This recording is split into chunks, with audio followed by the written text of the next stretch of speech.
मौनो व्याख्या प्रकटितपरब्रह्मतत्त्वं युवानं परिशिष्टान् देवसदृशिगणैरावृतं ब्रह्मनिष्ठैः आचार्येन्द्रं करकलितजन्मुद्रवानन्तरूपं स्वात्मारामं मुदितवदनं दक्षिणामूर्तिमीडे गुरुर्ब्रह्मा गुरुर्विष्णुर्गुरुर्देवो महेश्वरः गुरुसाक्षात् परब्रह्म तस्मै श्री गुरवे नमः। இது ஆடி மாதம் கர்க்கடக மாதம். எல்லா விதமான தெய்வங்களுக்கும் உகந்த மாதமாக கருதப்படுகிறது. குறிப்பாக சக்தி தேவி வழிபாடு இந்த மாதத்திலே கொண்டாடப்படுகிறது. மேலும் குறிப்பாக குரு பூர்ணிமா போன்ற ஒரு பெரிய விழாக்கள் மூலமாக நமக்கு அறிவை வழங்கிய குருதேவர்களுக்கும் உகந்த மாதமாக இருக்கிறது. இந்த நன்னாளிலே இன்றைய தினத்திலே நமது ஆச்சாரியாரான காஞ்சி பெரியவரின் திரு நட்சத்திரம் அனுஷ நட்சத்திரமும் வந்திருக்கிறது.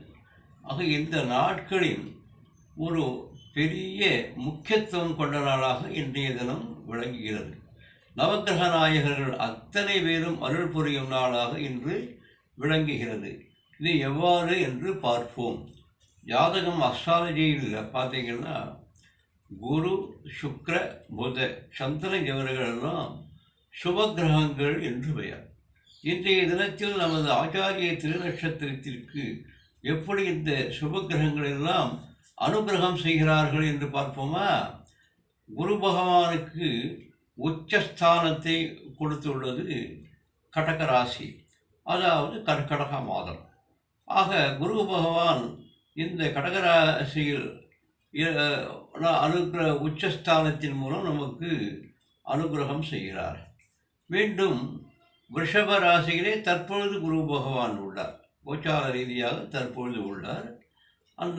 அதன் எது எப்படி என்றால் அந்த ரிஷபராசிக்கு அதிபதியாக விளங்குபவர் சுக்கிர பகவான். அதே அந்த சுக்கிர பகவானும் குரு பகவானும் ரெண்டு பேருமே குருஸ்தானத்தை உடையவர்கள். ஆகவே அதன் மூலம் அவர்கள் இருவரும் நமக்கு அனுகிரகம் செய்கிறார்கள். இன்னும் அப்படியே நாம் சுற்றி பார்க்கும் பொழுது நமது ஆச்சாரியர்களுடைய நட்சத்திரம் அனுராதா நட்சத்திரம் விருச்சிக ராசியை கொண்டவர். விருச்சிக ராசிக்கு அதிபதியான செவ்வாய் கிரகமும் நமக்கு அனுகிரகம் செய்கிறது. ஏற்கனவே நான் சொன்னபடி கோச்சார ரீதியாக சந்திர பகவான் இன்றைய தினத்திலே விருச்சிக ராசியில் அனுஷ நட்சத்திரத்துக்கு விருச்சிக ராசி, குருதேவருடைய ராசி விருச்சிக ராசி. ஆக அந்த விருச்சிக ராசியில் இருந்து கொண்டு ரிஷப ராசியில் இருக்கக்கூடிய குரு பகவானை பார்க்கிறார். அதாவது சந்திர பகவான் விருச்சிக ராசியில் இருந்து குரு பகவானை 7ஆம் பார்வையாக பார்க்கிறார். அங்கிருக்கும் குரு பகவானும் 7ஆம் பார்வையாக என்று பார்க்கிறார். ஆக இந்த கோச்சார ஜன்ம வகையில் இந்த நாள் குரு சந்திர பலனாகவும் அமைந்துள்ளது. ஆக மற்ற எல்லா மாதங்களை காட்டிலும் இன்றைய மாதத்திலே நாம் வழிபடும் குருவனுடைய அனுஷ நட்சத்திரத்தின் பலன் பல மடங்காக பெருகி வரும் என்பது சந்தேகமில்லை.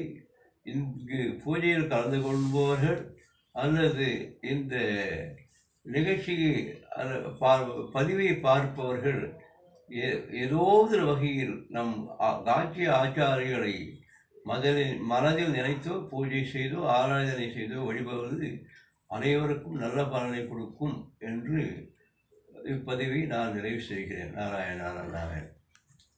அதுமாதிரி ஒன்றும் சொல்ல முடியாது.